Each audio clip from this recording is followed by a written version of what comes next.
Hey everybody, welcome to the third episode of Trialogues. This is where we try to have frank and slightly irreverent, I think, conversation about topics in real estate, marketing, and leadership. My name is Rob Hahn, and I'm the managing partner of 7DS Associates. I'm a consultant and blogger, and people tell me I'm an overall bomb thrower or conversation stirrer. But that's me. Happy to be here. I am Matthew Shadwell. I am the Director of Interactive Product and Marketing at the Corcoran Group, New York City's largest residential real estate brokerage. I manage all of the digital value build for Corcoran, and I would describe myself as a bomb catcher. And I'm Gaylord DeWald, President and Janitor of Thought Faucet. I do strategic consulting and content stuff for a lot of people, including a bunch of people in the real estate industry. And I don't have anything to do with bombs. And of course, as always, behind the virtual glass is our capable producer, Lindsay Planetta. She's the broker of M Realty Orange County, who also blogs at ocrealestatevoice.com. So, gentlemen, lady, with introductions out the way, I think there are a few topics that we could get into this week. I'm thinking right at the top is, the NAR mid-year conference that just, I guess it might still be going on because it's Friday when we're recording this. But of course, I had to come back last night, back to Houston. Gaylord, I think you were there, right? Yep. Yeah, I was in just for the very beginning. I did that strategy planning meeting thing. Oh, and then buzzed out last night. So yeah. Wonderful. And Matthew, you did not have an opportunity to go. No, I wasn't there. We're actually not members of NAR at Corcoran. Right. Most of the brokerages in Manhattan aren't members of NAR, so in general we don't attend those events. But I followed along very, very closely online, so I'm aware of what the back channel and what the stories are. So this is an area I think I'm just gonna maybe listen to you guys, because even though I was at midyear, I was just in meetings all freaking day long. I didn't make it a single session. I didn't make it to the rally that I kind of wanted to go to. So Gaylord, I mean, you might be the only person who actually went to sessions. And the only one I went to was that strategy planning thing. Because Nobu Hata invited me to go and hang out at that, and that was it was a pretty cool event. They were basically doing scenario planning, and for people who don't know what that is basically you invent a potential future and pretend it's in the future where these things are this certain way, and then try to figure out how does your business operate that way. So I think their main goal there was to get MLS people and NAR leadership and agents and brokers kind of opening their mind a little bit more to potential futures. So they had these 5 different various kind of configurations of how things could turn out in 5 to 10, 15 years. One of them was kind of focused on, what if nothing in the industry changes and everything's kind of gridlocked, and, what would happen in that event. Another kind of potential future was what if a bunch of innovative brokerages broke out of the MLS system, teamed up with some of the current, data aggregation and the big 3 website people and made an actual viable nationwide data standard and data service. That was kind of an interesting future. And then they had all these kind of different things sort of play out. And it was good. It was a good session. So what's your big takeaway from that session? Well, for me, I was actually really surprised, pleasantly surprised. There was 100 people in there, which is a lot of people to have for a scenario planning event. It's just a ton of people. And then they break us down into little groups of 4 or 5 at a little table, so to make it manageable. And I was pleasantly surprised by how open-minded some of the people at the tables that I was at. There were kind of two rounds of these table settings. And, people always have this sort of ageist or, demographic breakdown of there's old people who don't want to do anything and, et cetera, et cetera. And the tables that I was at, there were old people doing real serious hard thinking about what is the future of their business if the various, MLS services can't figure out a way to make the technology stuff work better. So I actually felt like people were working hard, kind of regardless of age, and I guess that's just been something that's been on my mind a lot lately. So, but as an exercise, that kind of thing is often really helpful. With a large group like that, I'm not so sure. But I think the goal, you have to ask, one of the planners what the goal of the event is.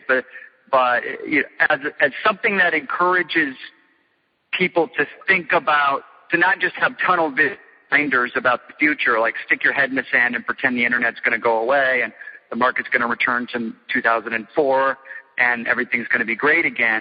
It's a good exercise for kind of breaking that kind of frozen mindset.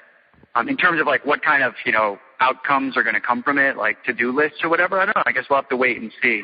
They're going to try and roll it out, I guess, as a whole event that people can host in multiple different locations. So I think they're going to try to do this exercise in several places around the country. I guess that's what it looked like to me. So I have to admit, I have a fair amount of professional interest in one of the things you mentioned, which is, what if a bunch of innovative brokerages team up with the three big aggregators? Yeah, exactly, right? Some sort of a non-MLS future. That's a really interesting one. Really interesting. Yeah. What did you guys come up with? What's the strategy? Well, I did a good job of like, since I'm not and their focus was on like, what should NAR do? And I'm not a realtor, and and I'm definitely not part of NAR leadership, so. I try not to dig in there other than just to ask people questions about it. And that aspect, was a really frightening one for the people at my table. It was listed under, like, we'd list, like, what about this particular future excites you and what, concerns you. And that obviously was listed as a concern. I think some of the things that came up around that had to do with finding ways to release the sort of pent-up frustration, right? So if there are innovative brokerages that are looking at why are we being held back by NAR, why is this not working out, and they go out and strike out on their own, which I think all of us know that these kinds of conversations are occurring, wherever people get together and talk about stuff like this.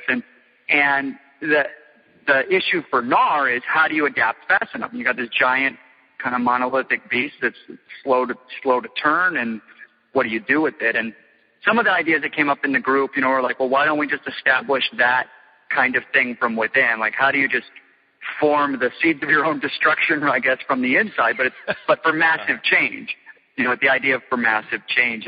And that's, I think primarily, again, like looking at like, what's the goal of the exercise, I think for some of the people in the room, it was the first time that they had even really considered that possible future, in which some brokers say, we don't need to be a part of it, and we actually could benefit more by partnering with the people who are, currently, kind of considered on the outs with the aggregators and so on. And I think it's again, with scenario planning, it's not about like this is going to be the future. It's not an exercise in predicting the future. It's an exercise in figuring out that if this were to come to pass, how would I operate in that world? Right. And that's, for some people, that's a hard one to get past that. And say, well, that's not going to happen, and we can't let that happen. It's like, well, that's great, but what would you do if it did? And more importantly, what would you do today? If you knew that was going to be the future, what would you do today? Right. And a lot of them, there's like a lot of stuff on mentorship, or a lot of like ways of like, but it's really like really focusing on how do they decrease bureaucracy. But the problem there is that a lot of people, that's their jobs we're talking about. Like, people would have to lose jobs. I guess that's what I'm curious about when people are saying, well, we can't let that happen. I guess I'm wondering, so what are you going to do? Right. Prevent that from happening. Yeah.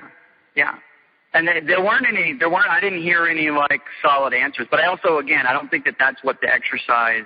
I mean, in an ideal world, I think with a smaller, more focused group, then they could have gone into that. I think at this stage, my guess is they're just kind of trying to gather a variety of ideas and stuff. Which for me is always, it's a little bit frustrating, because it's like, let's have endless meeting after endless meeting to discuss stuff. But again, it's like, it's a big organization, and I can see how they would need to kind of get a lot of people thinking about the fact that the future isn't going to just be like the past. It's going to change. Let me ask you, Gaylord, since you were there, number one. And number two, I think I feel like you have a much better grasp of where technology in general is headed, what's going on with technology in general. Sure. Than I do. Certainly, Matthew, you're looking at technology and technology development all the time as well. Sure. But given the pace of technology and technology shift, and I know you and I have talked a little bit about things like, all the work that's going on in big data and semantic analysis and a lot of this type of stuff. Question I guess I have is, in your opinion, how much time does NAR have to figure this stuff out? In other words, if they started to do the contingency sort of planning now, and to your point, the point of the strategy meeting was not to come out with, so therefore this is what we're going to do, but more, let's start thinking about this. Okay, how much time do you think they have before events just overtake them? Yeah, that's always a great question. I hate predicting stuff, but I guess what I'd say first off is that it's not actually, the trouble isn't actually a technology one. The technology part's the easy part compared to the policy one and the cultural one. And culture change is not easy work to do. How long until, what we look around and we see, we've seen a lot of brokers over the past 2 years start messing around with syndication, saying that we don't want to deal with that anymore for a variety of reasons. We talked about some of those last week.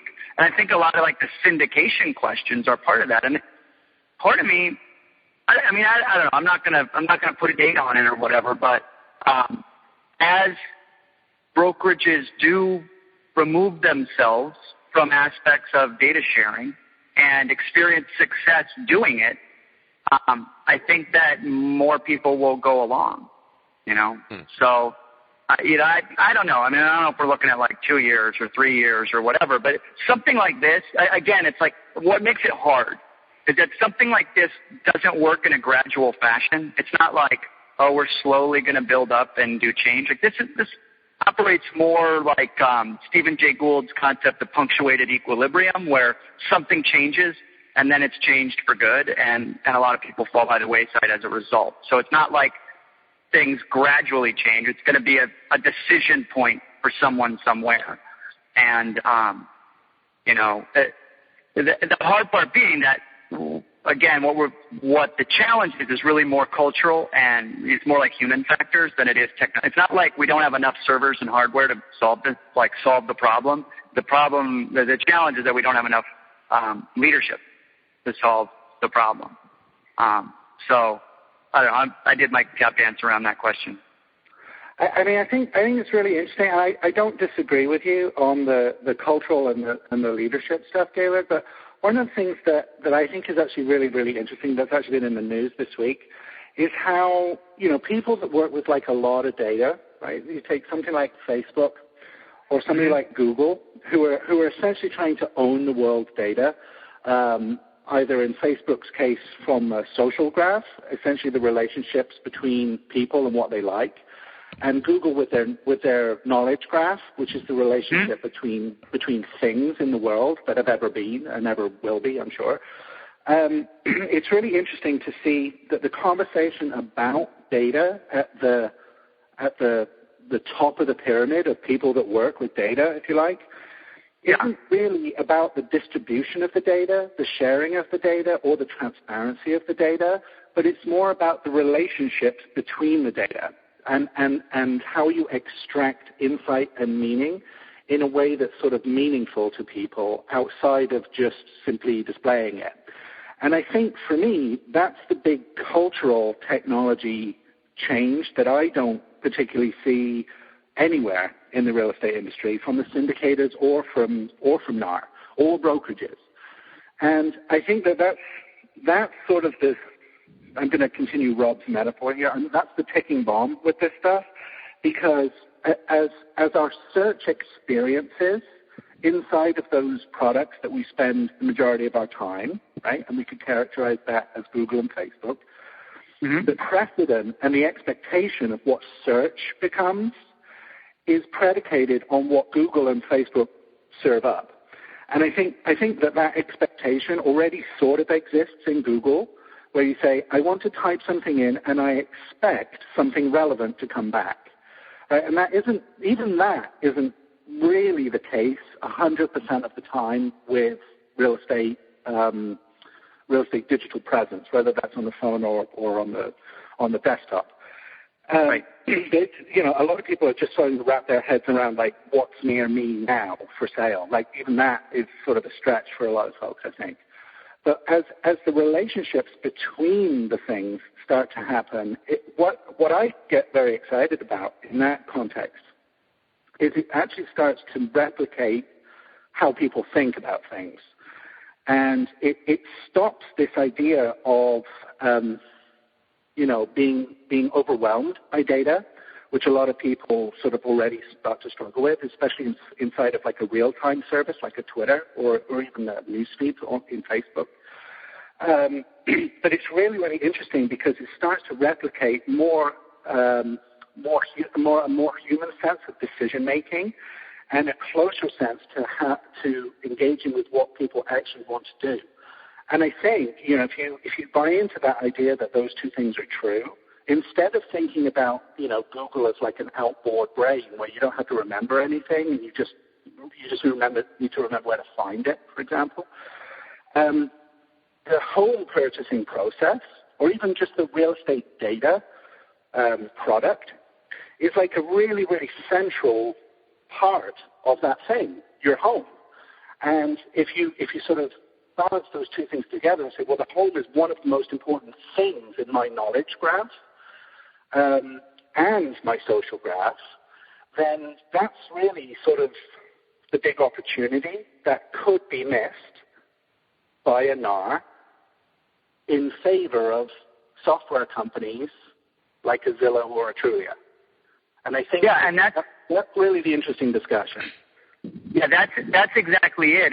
And it comes about, again, as not as a shortage of technology assets, although obviously it takes a lot of hardware, but a policy one of examining, like, all the conversations around data tend to kind of wrap down to who owns the data and who gets to decide where it goes, and those are all important questions. But the exciting things like what you're describing in the knowledge graph and the social graph comes from placing multiple sets of data next to each other and connecting 2 or 3 or 4 different data sets. And the real estate data set has been very aggressively protected, and for better or for worse. But as a result, it's a challenge to connect that information with other data sets.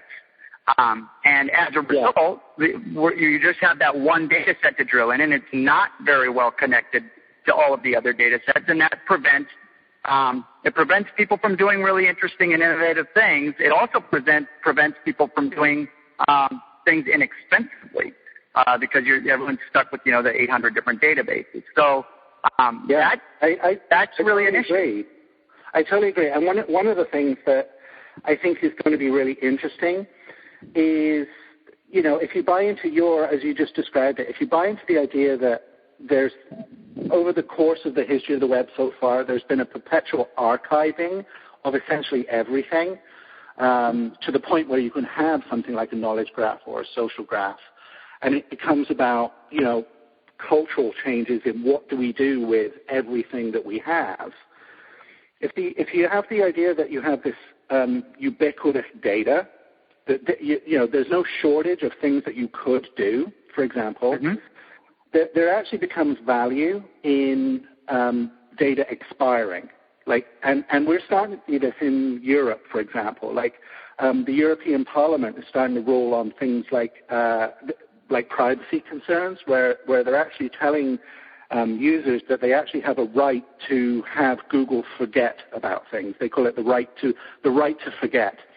And, what happens is that a lot of people have just been through this with, resetting their Google history, for example, and what gets forgotten by the web is actually going to, I think we're going to start to see services built around that idea as well. It's sort of like, like I said before, like more how humans remember things and forget things and are nostalgic about things, and it starts to get a little bit more of an emotional connection to the data, as opposed to something more database or algorithmic in its use, I think. Yeah, absolutely. I mean, that's the big story, right? Is let's change stuff from spreadsheet-like formats to story-like formats and drive those stories with the data underneath. And real estate can't. There was a great thing in the New York Times. There was a great thing in the New York Times a couple of weeks ago that reviewed an app that allowed you to share photos with your friends, but the photos had an expiration date on them, no more than 10 seconds. You couldn't view the photos for more than 10 seconds. And this was in the Bits blog of the New York Times by Nick Bilton, who's one of my favorite writers. And what he said was the obvious application for something like this is like inappropriate photos. Because you would just send something, it would appear for like 2 seconds and then disappear and couldn't be found again. So that's like, I mean, it's sort of like a silly example of what we're talking about, but the idea of digital media expiring and building services around that, I think we're already starting to see the beginnings of things like that, which is, I think, really, really amazing opportunity for, talking about things like neighborhoods, for example. So as much as I would love to send, inappropriate photos to various people and have it expire, I do want to bring it back to kind of one thing that you guys have been talking about. And I guess in a way, man, I have to, maybe I'm too, I don't know, maybe I'm too kind about this, but I do have to defend the real estate industry to some extent. Meaning, some of what you guys have talked about, and I agree that sort of view of data where it more closely approximates human behavior and the way that people really actually go about doing things would be wonderful. But at the same time, I guess I can't get it out of my head that in some ways a lot of that would be illegal for realtors to do, right? Things like the Fair Housing Act or some of the other regulation that makes it very, very difficult for real estate people, real estate agents, and real estate brokers to maybe get engaged in ways that human beings really want to do, right? Because real estate is such a heavily regulated industry and legislation and government action is such a big part of it, which I think would be a good transition in a way, because I didn't get to go to the big event that happened last week, which was a big realtor rally, right? I think it was called the Rally to Save the American Dream. I just Gaylord, were you able to attend that rally? No, I didn't go to that rally. I didn't go to that rally. I wasn't really sure exactly what it was about, and I'll be totally frank that with whenever I hear like the whole thing about like save the American dream of home ownership or whatever, I get a little bit frustrated with that because to me anyway, personally, I'm like, well, I think the American dream is about a whole lot more than buying a house. And so I get irritated by that kind of rhetoric. But I also don't understand really what it was that they're what the goal was or whatever. And I'm sure that maybe I'm missing something. And like I said, I was in meetings the entire time, so I totally missed the entire. Matthew, you said you were following things pretty closely. I mean, any thoughts on the rally or what happened or what? Well, I sort of had the same experience of Gaylord, even though I was sort of following very closely what was going on and interacting with people who were at the rally, live tweeting it. I sort of had the same experience, is that I was very, very curious as to why 15,000 realtors were assembling in Washington to be visible to Congress. I understand that it wasn't necessarily a protest or a demonstration, but it was more an act of visibility for the industry. But it was actually really difficult as an outsider, but with a vested interest in these particular issues, to understand why the rally was taking place. And I thought that was like a really interesting thing as somebody trying to follow along online. From what I could gather, in the news were the only people that actually covered like specifically why the thing came about, as it relates to potential legislation about mortgage financing and how it relates to NAR's activities as a lobbyist and raising the dues and, how the funds get allocated and things like that. But it was actually really difficult to understand what it was outside of a group of people assembling. And I thought that was a very, very large missed digital opportunity for the event, because obviously there's going to be a lot of people, a lot more than the 15,000 people that are going to be exposed to the story, especially online. And for me personally, it wasn't clear what it was. Oh, what do you mean? Like, what would you have done differently? What would you have liked to have seen, I guess? Well, I think, instead of perhaps focusing on here is a picture of 15,000 people wearing blue realtor shirts, I think, or like Gaylord said, like a headline saying, we're rallying to protect the American dream, which is a very, that's like a thing people would remember. Instead of that, I think it needed to be a little bit more upfront, like we are assembling in Washington because these kind of conversations are happening right now that potentially threaten how people think about home ownership. And I felt that was missing. Does that make sense? Okay, so they didn't. Okay, I see what you're saying. So they didn't really explain how those things necessarily impacted home ownership. In other words, they have. For example. Well, I don't think that, like, home ownership wasn't even necessarily, like, mentioned, right, in the headline. It's just the American dream. No, but think about it. Where do you even go? Where do you even go to find out? Right? I mean, for me, it was like, where do I find out?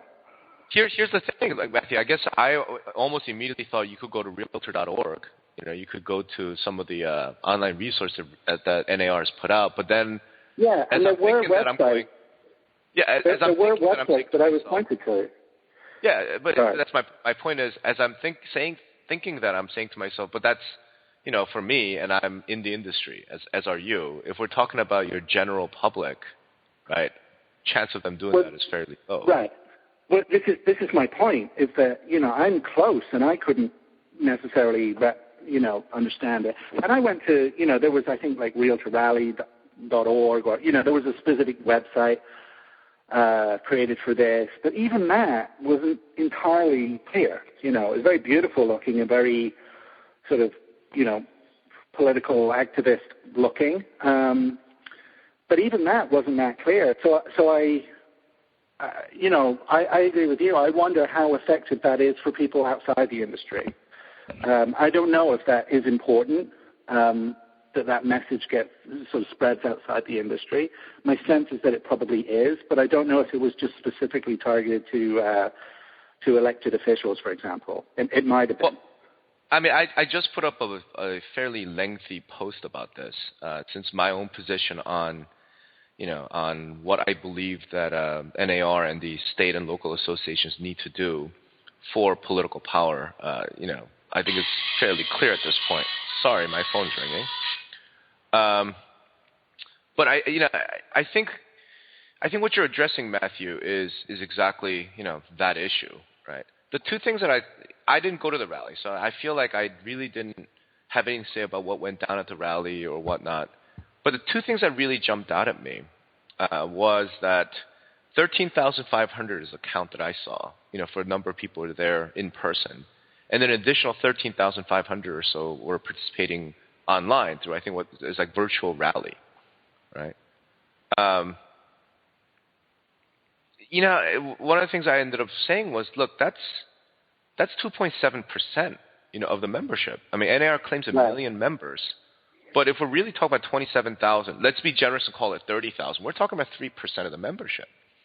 Right. So forget we get to the consumer. I mean, if 97% of realtors, of the members of NAR themselves, don't particularly care, or they don't care enough to, even get online, right?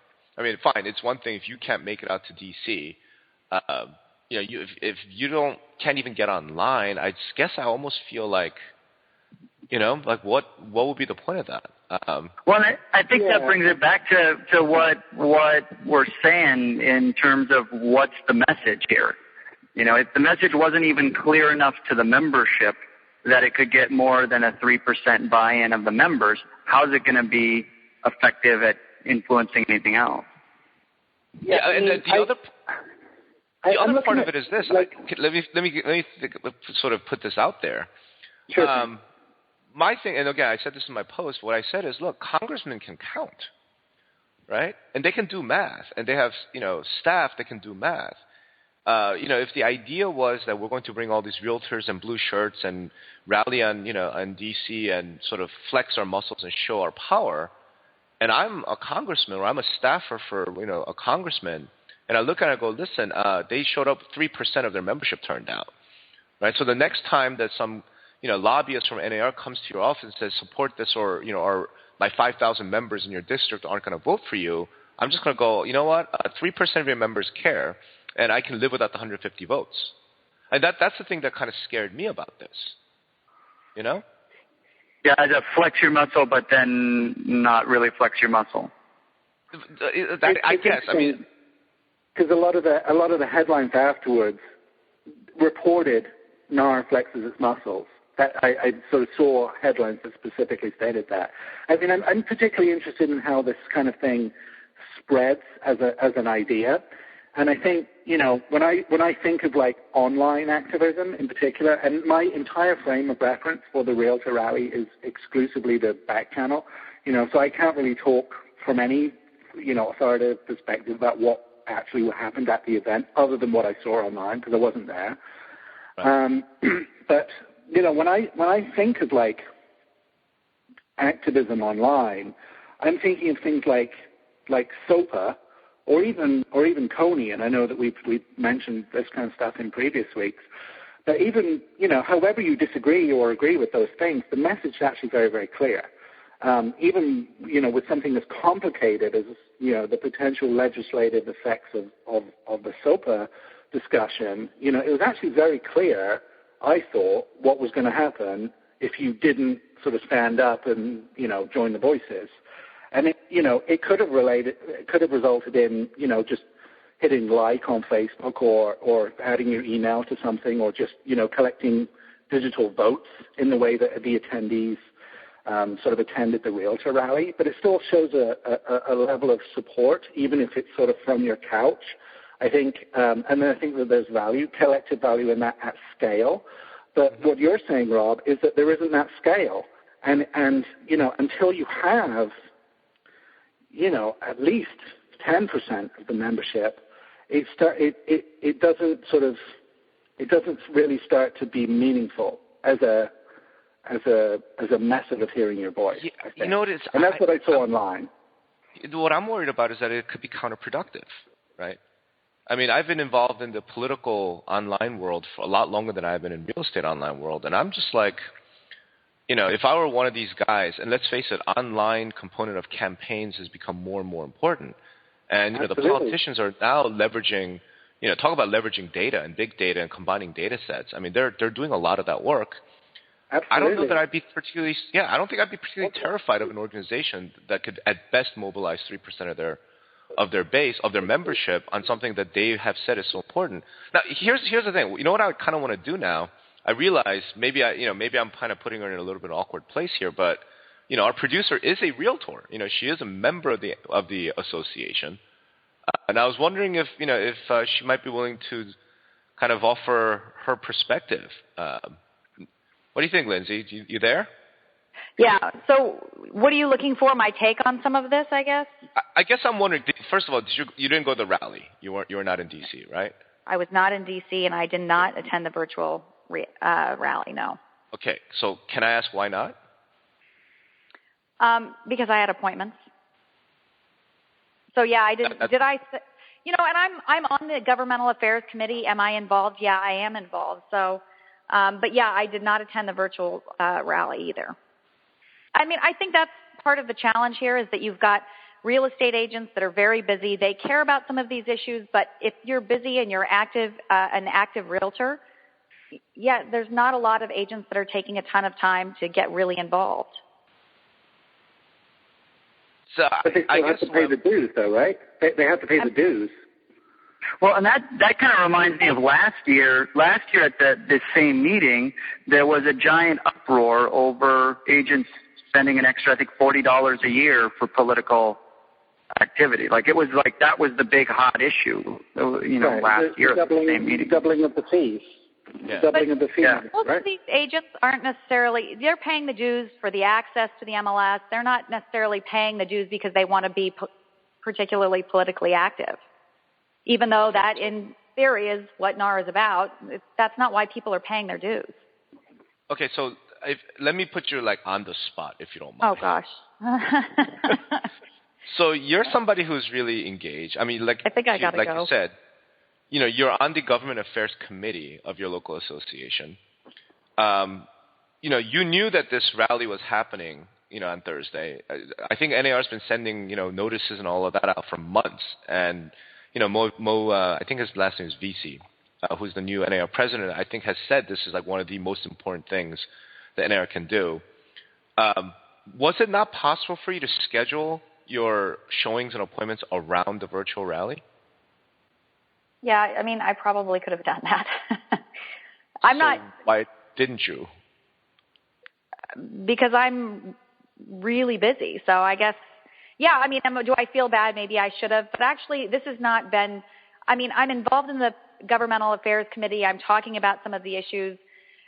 Is this rally front and center for me? No, not really, I'll be honest. Shame on me, maybe. But no, yeah, it's not. Yes. And sorry, again, like I said, yeah, thanks a lot, Rob. Yeah, I know. Sorry, I'm kind of putting you on the spot there. But let me ask you the second question, which I think is where we were headed with this. How many of your clients do you think believe that you're fighting for their rights? I don't think they even think about that. I really don't think. You think they know that NAR's, having this rally and, I'm sure there's a massive disconnect when they see, there's a rally. If there's news coverage about this rally, I'm sure they're wondering what the heck it's about. Right. I don't know. Rob, do you think, Rob, I got a question for you on this one. Are property rights really at risk? I mean, if that's the right that they're fighting for, right? If that's the right that we're talking about that's at risk, are property rights actually at risk? So I'm trying to debate how I want to answer this. I think my personal opinion is that property rights, have been at risk probably for decades, but it has very little to do with what NAR is agitating about. Right. The real issue is home ownership. Right. That is actually somewhat at risk. And again, someone's going to take away our rights to own houses? I wouldn't say that. I think it's more like let's put it this way. American home ownership, American housing industry primarily exists in its current form because of government subsidies, right? So, for example, without Fannie and Freddie, without sort of taxpayers somewhat being on the hook for residential mortgages, the 30-year mortgage, fixed-rate mortgage product simply does not exist, right? The question is whether that would really reduce home ownership. If the mortgage that you went and got were 10-year floating, right? Would that mean that people wouldn't buy homes? There's some division of opinion on that, right? Because you can look at Canada where they don't have 30-year fixed-rate mortgages, and home ownership rates are actually higher in Canada now than they are in the United States today. At the same so are we talking about the right to get a mortgage? I guess that's one way to put it. I don't know if we would say that's a right. I mean, it's not in the Constitution, right? Yeah, I mean, I don't think of getting a mortgage as a right, like, say, freedom. Your ability. Your ability to get a mortgage. Yeah. Okay. Yeah. I mean, the real shift that's going on is fairly obvious, right? The current recession, I think, is directly traceable to the collapse in housing. There's no doubt about it. And as people have gone through what happened, it's been fairly obvious. There's been a lot of abuses, with housing and housing finance, right? All those no-doc ninja loans and things like that. So, it's an understandable sort of backlash and a reaction that housing was broken, we better go fix it. Right. And oh, by the way, we're still in recession. And oh, by the way, we're $16 trillion in debt. And oh, by the way, we're spending $1.6 trillion a year more than we're taking in. It's obvious to me that policymakers and think tanks would focus on housing. What's wrong with housing? And as a result, people are starting to look at things like, should we have Fannie and Freddie? Should we have a fair housing administration? Should we really have a mortgage interest deduction? I think there are a lot of those types of questions that are happening. So I could see NAR, if they were not to get involved in this, it's almost like they have to, right? I mean, if they don't have a position on the mortgage interest deduction, if they don't have a position on FHA or on Fannie Mae, then it's really like, why do you exist, right? Then you really are nothing more than a social club. So I feel like NAR had to do this. What I was concerned about in my post was whether this rally and the overall model, if you will, for NAR's political activism, in my opinion, it doesn't work anymore. And in my opinion, they have to move on to something else. But, it's interesting. Yeah. Oh, go ahead, Matt. Let me ask you a quick question. How effective do you think the rally was? Given everything that you said about the concerns and agitating of NAR, how effective is the rally? How effective is the rally for achieving its goal? So let me phrase it this way. If the goal of the rally, right, is to prevent legislation that would, undermine or undercut the mortgage interest deduction or some of the other policies that are in place, I think it probably was wholly ineffective. I don't think that was the goal, though. My sense is that wasn't the goal, that it wasn't actually a protest, that it was more a sense of just pure visibility of a point of view, perhaps. Well, so if the goal then is to your point, visibility, I actually think it was counterproductive. Right? If the goal was just visibility, then I think NAR needed to show that 40,000 people showed up in person at the mall. Yeah, more than 3% of the membership. Yeah, right. I mean, exactly. Yeah. Let me put it. The last time the labor unions did a rally, the federal, state, county, municipal unions, and the AFL-CIO, the last time the labor unions did a rally in Washington, D.C., they brought 175,000 people. Right? When the Tea Party did their rally, protesting government spending back in 2009, I think it was, one of the figures said there's something like 1 million people that showed up in D.C. It's I guess the way I look at it is if that's the issue and you want to do a show of strength, you certainly need to bring more than 3% of your people, especially virtually. I mean, you needed to be able to bring 300,000-400,000 people at least virtually, right? So that you can legitimately go to Congress and threaten them. Right? Even the Jon Stewart, Jon Stewart rally, the Rally for Sanity, that's 200,000 people. Yeah. I mean, at this point, so think about it that way, right? That's a good way of putting it. I'm saying it's counterproductive because if I'm a congressperson, I'm more afraid of Jon Stewart than I am of NAR. Right? Right. I mean, I don't know. To me, that's counterproductive, right? I agree. I think one of the things that kind of comes up with this, because I remember hearing you talk a number of years back, Rob, about the real power in NAR being as a force for political work, and there's a part of me that wonders whether, I guess obviously maybe people aren't hearing your message on that one, but there's also and this kind of relates to the scenario planning thing. One of the things that came up in that scenario planning meeting that was clear to me is that it was hard to figure out who NAR considered to be their customer. Some people in the room, Rob, were saying the realtor, which makes sense because it's their organization. But some people felt like it was a consumer. Some people thought it was the association. There wasn't a clear sense of who is the customer of NAR. At any given table, and there were 100 people there, so I don't know, 20, 30 tables or something, and you could end up with 3 or 4 different answers at each table when you ask who the customer is. And I think if you're that unclear about who your customer is, agitating for a political position is going to be an uphill battle.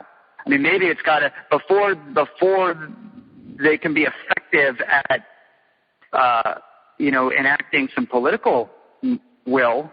There needs to be some clear and conscious decisions about who they serve. I think there's a whole bunch of reforms and a whole bunch of changes that need to happen, and rapidly. I hope, because I happen to think that NAR and organized real estate in general is a real force for good. Right? I happen to believe that. I mean, do they make some mistakes? Yes, but I guess you could say I'm on the side of the realtors in this one. I do think that what they do tends to be overall more positive than negative. So, I wouldn't want to see NAR become irrelevant. I wouldn't want to see them become, something like that. Yeah, definitely. So I think, Caleb, to your point, and even to Lindsay's point, I'm not sure that their customer knows that they're the customer, let alone their customer's customer. Yeah. Right. Yeah. And right. Let me put it this way. I think, as predictable as it might be, I guess I personally find it a little bit disheartening, if you will, that NAR would have a strategy planning session, right, where they're talking about all these different contingencies and what they need to do. And it almost sounds to me like they spent more time talking about MLS and data and syndication than talking about political power, organizing, right, and how to connect. I think you got the wrong impression then. That's filtered through me, and I get more interested in the data stuff. There was definite talk about political aspects within those different scenarios. Actually, they've got a website online. It's called, I think, rethinkfuture.com, and you can download like all their little scenarios and stuff from that site, I believe. If not, let me know, and I'll forward you the thing they sent me. But the issue of political power and how that might play out was definitely a part of each of the scenarios. So I wouldn't want you to go away thinking that they weren't, awesome. that wasn't talked about. All right. As a matter of fact, in one of the groups I was at, they were explaining, some of the people who had been around for a long time explained how there used to actually be a program within NAR that focused on training realtors to run for office. That used to be a regular kind of thing that would happen, and that has since kind of gone by the wayside. But that at one point that was something that they did, and someone brought that up as a potential a course of action to take in regards to the different political side. So. Right. Well, John, it's such a big topic. It's such a heavy topic. I'm sure that few weeks and months we're going to have to revisit this issue. I'm personally curious to see what the response, if any, would be to like this ginormous post I just put up. And we've got about 10 minutes left. So there's one thing I wanted to touch on before we got off. So I'm going to completely transition here. As you know, one of the things that was in the news was a good friend of ours, somebody we all know, Matthew Dollinger, at Properties in Chicago, is now the new head of industry relations over at Trialogues.com. I'm sure you guys all saw that, right? Yeah, I just saw that. I got on a plane, I got off the plane, and he had a new job. It was awesome. And of course, like I'm happy for Matt. I'm happy for Trulia. I think it was a real coup for them to bring him on. But what I thought we might talk about a little bit is that this comes at the heel, right, of a number of really big profile, highly talented people that we all know sort of from within the real estate industry or RENet or what have you, going over to some of the portals. For example, we have Bob Bemis, who used to be CEO of the Arizona Regional MLS, going over to Zillow. We've got Jay Thompson, who's now with Zillow. We have Todd Carpenter, who just went from NAR to Trulia, and now we have Matthew going over. I guess first of all, Matt, this question for Matthew: Are you waiting for the recruiting phone call from anybody? Do you want to pick any news? No, I mean it's a fascinating discussion, I think, and it's particularly interesting that that Matt and Jay in particular come from brokerages. That the seeking out of talent at the local brokerage level for people that understand really how to speak to brokerages. I think it's really an interesting move on both Zillow and Trulia's part in trying to understand and perhaps even hire against some of the brokerage community criticism of their own platforms. In many ways, it's like an act of listening. in a way, where they say, well, okay, we obviously have some industry perception issues in terms of either the syndication conversations or data accuracy questions or whatever it is specifically from brokerages and criticism from brokerages, that we're going to hire people from brokerages to go around the country and talk to brokerages in their own language about really what our value proposition is. I mean, I think it's I definitely agree with you. It's a real coup for both of them, for Jay and Matthew in particular, that you can sort of understand why they would hire people like that. But I think it's an interesting play as Zillow starts to roll out things like brokerage tools and agent tools.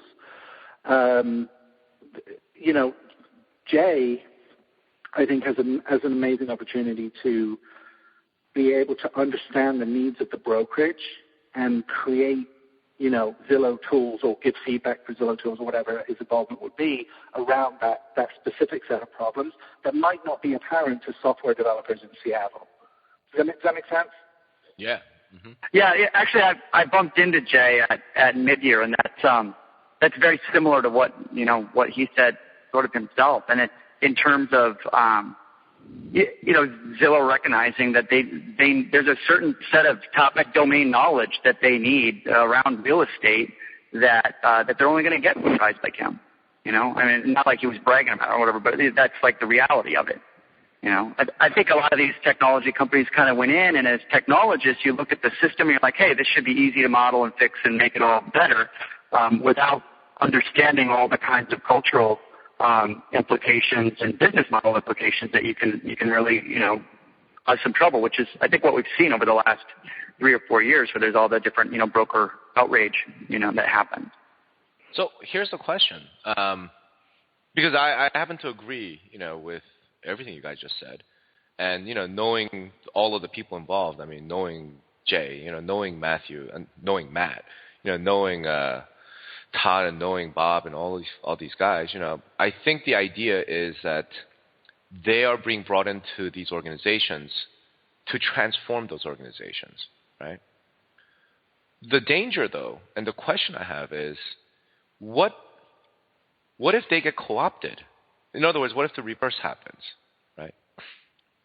Again, not that it's going to happen. I guess what I'm wondering is, what do we look at? What should we be watching to see if these guys are changing the Zillows and Trulias and the Realtor.coms, or is it that they're changing these guys? I have a fairly strong point of view on that. I think that a lot of what Jay and Matt are going to do is essentially going to be invisible. It's going to be conversations held pretty much one-to-one, brokerage by brokerage. That's what my sense of what is going to happen. And rather than like transforming the company, I think it's going to start transforming the perception of the company. And I think that that's a very, very important difference. And that's really the value of the hire, I think, is that, because they understand both sides. Like, I think, when I spoke to Matt earlier this week, Matt definitely understands, what life is like at a brokerage and what happens when you work with a syndicator. But now that he works for a syndicator, he understands that world, in incredible depth too. He sort of he becomes bilingual at that point, if you like. And, it allows somebody like Trulia to come to another brokerage in ways that are more powerful for them than they perhaps previously would have had through a sales team, for example. Like the sales team reports to Matt now. So right. I think that that's going to be a really interesting change in the dynamic, but I don't think it's going to be incredibly visible. I don't think that it's going to be, something that you'll see as a grand thing in the press or something at a conference or something. I think it's going to be very, very behind the scenes, because I actually think that's actually where it's most powerful for them.